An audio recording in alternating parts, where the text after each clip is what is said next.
Are you still dispatching for Boise City Taxi? No, I take their calls. Oh, you take their calls? Yeah, so she puts up with a lot of shit, ladies and gentlemen. Give her a hand, Nikki Collard. Woo!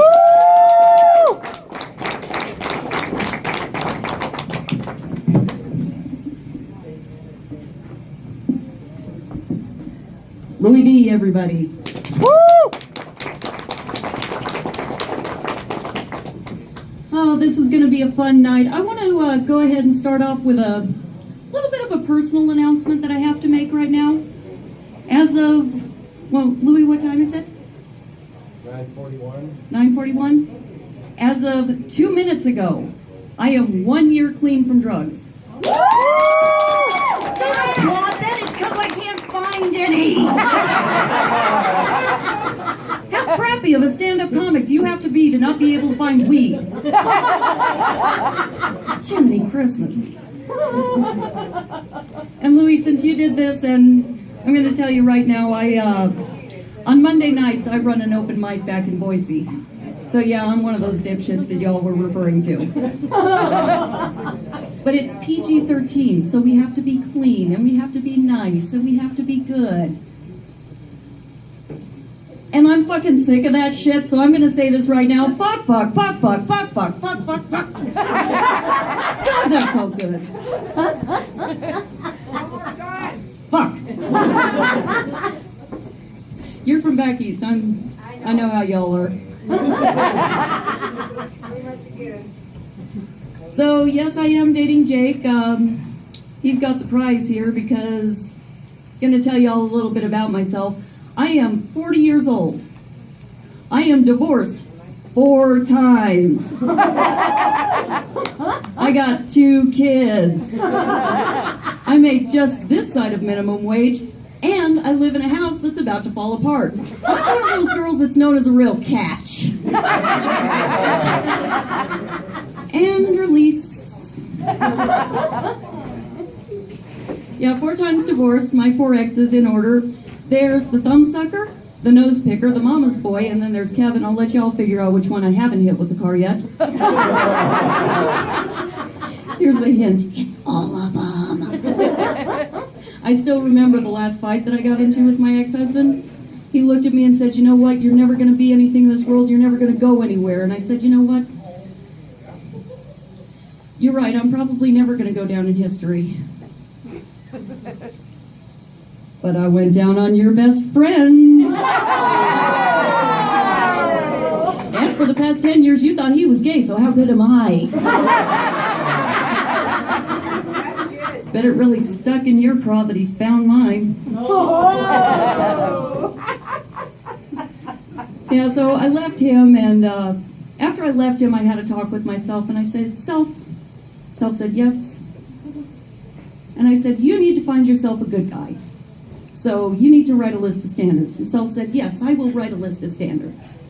These men that I'm going to date from now on, they have to be tall and intelligent and good looking, great conversationalist, sense of humor, no criminal record, all of that. And then I was single for a while. When you're single for a while, the standards will start to slip. So now it's like breathing. And I'm going to be real honest with you, it became negotiable. Hey, at least I'd be getting some stuff.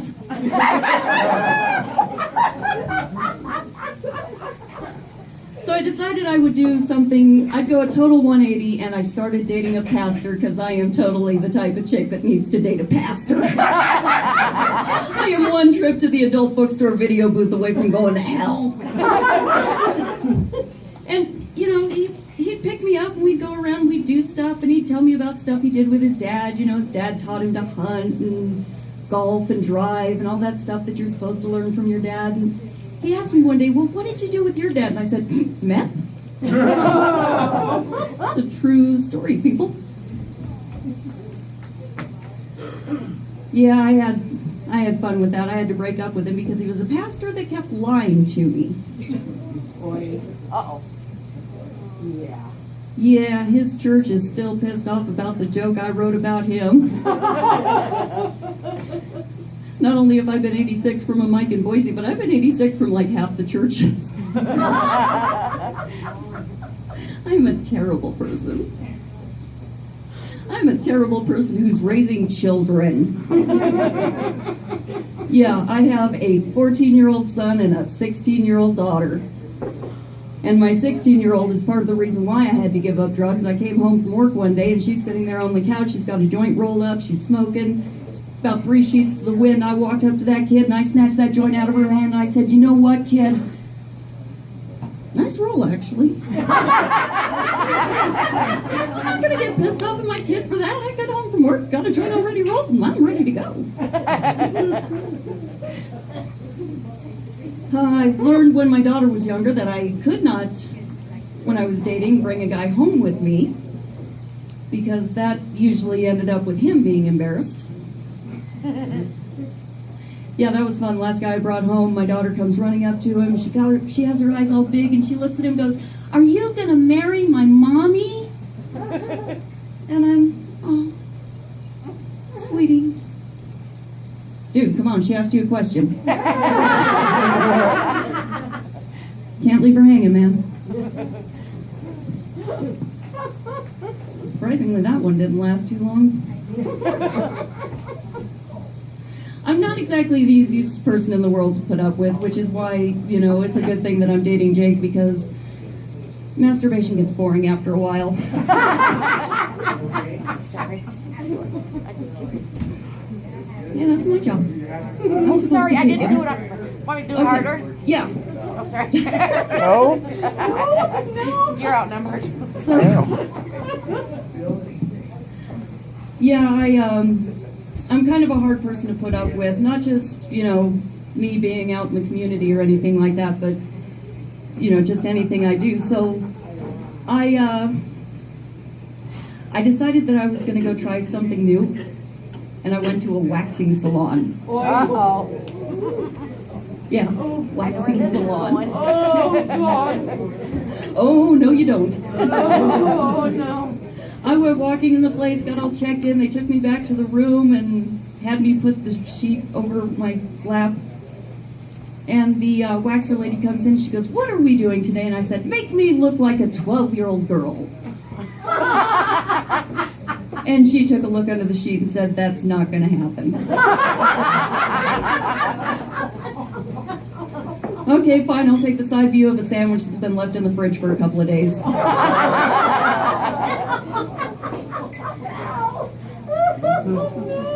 I was politely asked not to return. Another place I got kicked out of is Walmart, and that's a shocker. How the hell do you get kicked out of a Walmart? Wow. Yeah, that's what I said. Well, apparently the management didn't like it because I ran into one of the kids that used to bully me in school. And you gotta understand, when I was in school, I had a little bit of weight on me, and, well, the weight that I lost, I think this chick found. So, she's there with her little 3-year-old daughter, and her 3-year-old's in pigtails and pretty little dress, and she comes running up to me. She goes, "Ariel! Ariel!" And I looked at her, I go, "Sweetheart, no, I'm not the Little Mermaid. I'm her evil twin sister, Areola." Again, politely asked to leave the Walmart. Well, that's okay, because I now go to a different one. It's March. Does anybody know what March means? No. Those of us a few generations older will remember the cute little girls who come to your door and knock on, "Would you like to buy some cookies?" Girl Scout cookie season, yes. Yeah, Girl Scout cookie season. Crack dealers. Yes. So I go to Walmart to pick up a few things that I need, and come walking out of the store, and there's this cute little girl, and she comes up to me, "Would you like to buy some cookies?" Yes. So I go over and I give the kid $4, and while I'm deciding on which box of cookies I want, the little girl goes, "Do you want to hear the Girl Scout cookie song? It's a song we all learn so that we can learn the names of the different cookies." And my thought is, Yes, of course I want to hear the Girl Scout cookie song because it's going to hide the fact that I'm going to be eating this entire box in my car in about 5 minutes.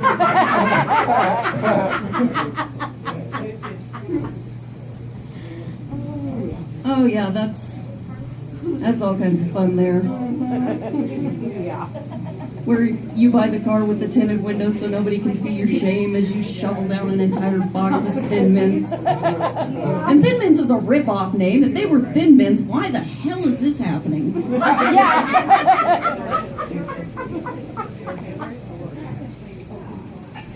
So I'm going to go ahead and cruise on out of here because, well, after Enterprise Rent-A-Car and my fight with them this morning and then my fight with Idaho Central Credit Union and you guys laughing at me, I'm still in the mood for a fight, so I'm going to go find somebody to, beat their ass in the parking lot. Because, I'm obviously a threat. It's gonna be me. No, I said beat up, not beat off. Ladies and gentlemen, my name's Nikki Caller. Remember to tip your bartenders and servers. They're working.